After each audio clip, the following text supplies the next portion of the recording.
Hey guys, up next, the Sig 550 on my channel.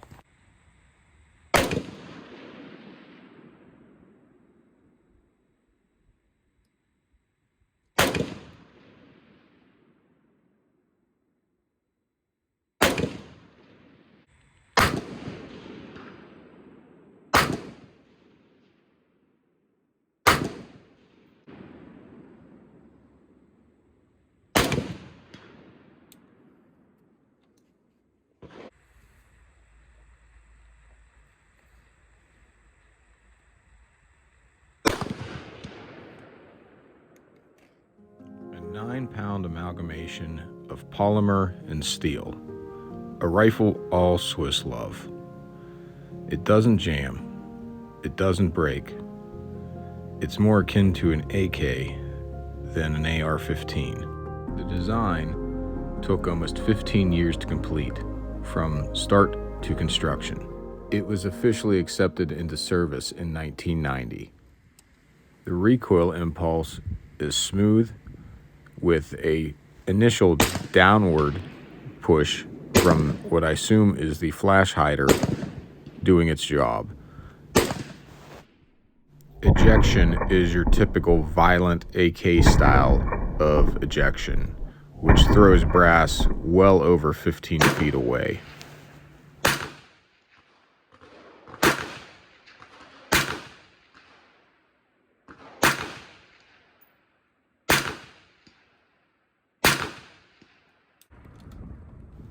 The sights are excellent and include an H&K style ghost ring sight. This sighting system uses an initial 100-meter V-notch style sight in the rear, similar to a pistol, and the front sight uses a tritium insert, which conveniently can be folded away during daylight usage. This does not impede accuracy during the day and helps with a higher contrast shooting at night. The rear diopter sight uses a pictogram to denote windage and elevation, with firm clicks for each movement of the sight. The rear V-notch uses white dots instead of the traditional rear tritium sights. The sight drum can be rotated between 1 and 400 meters, with a number 3 in red denoting a 300-meter bullseye sight with a lollipop front sight picture hold. 2 targets at 50 yards. One's going to be with 55 grain bullets. The next is going to be with 62 grain bullets. We're going to put 10 rounds down on each target, see how accurate that 1 in 10 barrel is.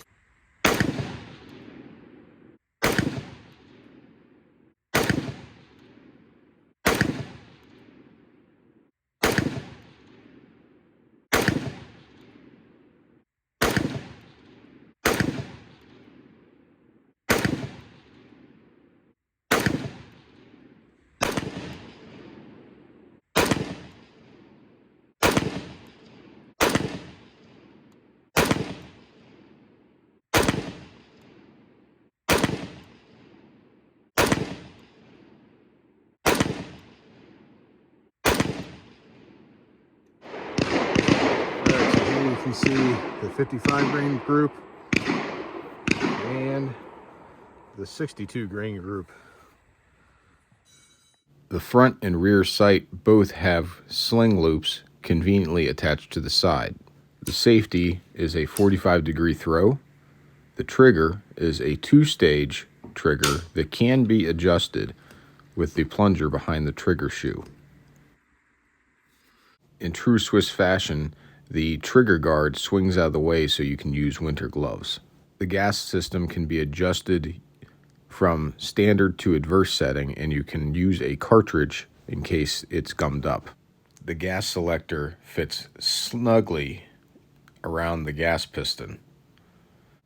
Traditional with most military rifles, it includes a folding stock for easier storage. It firmly clicks into the side of the handguard and locks up tightly. We can't very well talk about the 550 without talking about some design characteristics that were taken from the AK series of rifles. Internally, the Sig 550 is almost identical to an AK, except with your typical Swiss precision. The biggest issue is accuracy, and with an AK, your sight radius is about 15 inches. With the 550, that sight radius stretches out to a little over 21 inches, which gives you a significantly longer sight picture. The gas system is identical to an AK, except for the fact that the spring to return the bolt is wrapped around the gas piston on the 550 series, as opposed to the AKs, which is behind the bolt carrier. Even the bolt carrier tails are identical. As you can see, the bolts are very similar, and the bolt carrier tail, when pushed all the way back into the end of the receiver, fits inside the lower receiver. The AK's bolt is a bit sloppy, as per usual with manufacturing methods of the time, and there's a lot of rattling. As opposed to the Sig 550 series of rifle, there is no play whatsoever in the bolt-to-bolt carrier fitting. Now, the other issue is where the charging handle resides. In the Kalashnikov models, the safety blocks the bolt carrier from riding backwards. It also blocks the charging handle from coming backwards. The Sig, however, uses a rubber seal that wraps around the charging handle to prevent ingress of dust and contaminants from the outside. The charging handle is removed before removing the bolt carrier and the gas piston from the rifle. The AK has no such feature. As you can see how similar the AK bolts are to the 550s. If it weren't for the machining processes, you might actually have an issue with trying to figure out which one goes to what rifle. Another interesting feature is the push pins to remove the upper from the lower receiver. You push the push pin inward, which disengages the claws on the opposite side, simultaneously pulling out the pin. If you continue to pull the pin, you can completely remove it. Here you can see how close the fire control group is from an AK pattern rifle to a Sig 550 pattern rifle. The hammer, the disconnect, very, very similar. The only difference being the bolt hold open. The ejector is obviously placed in the upper of the 550 versus on the receiver of this AK. The AK weighs 7.4 pounds unloaded, while the Sig 550 weighs a hefty 8.7 pounds unloaded. Proprietary 550 mags rock in, and the bolt release is pressed upwards to release the bolt. I couldn't begin to start this review without thanking my best friend for allowing me to borrow his brand new 550, conveniently imported by JDI Firearms of Texas.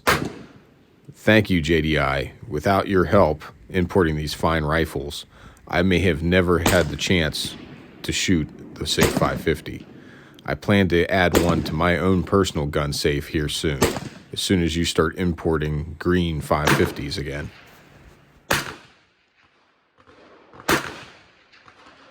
I decided to try a new format for reviewing guns, and I hope you guys like it. Please like and subscribe.